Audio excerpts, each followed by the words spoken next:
What you should know about carbuncle.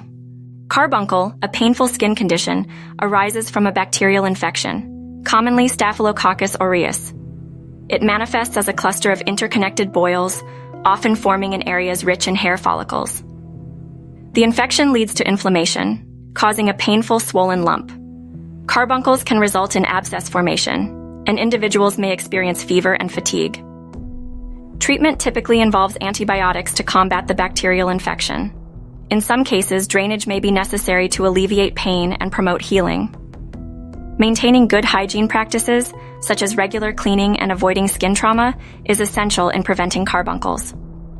While carbuncles can occur anywhere on the body, they commonly appear on the back of the neck, thighs, or shoulders. Prompt medical attention is advisable to manage symptoms effectively and reduce the risk of complications. Overall, a combination of proper hygiene, early intervention, and antibiotic therapy is key in addressing carbuncles and preventing their recurrence.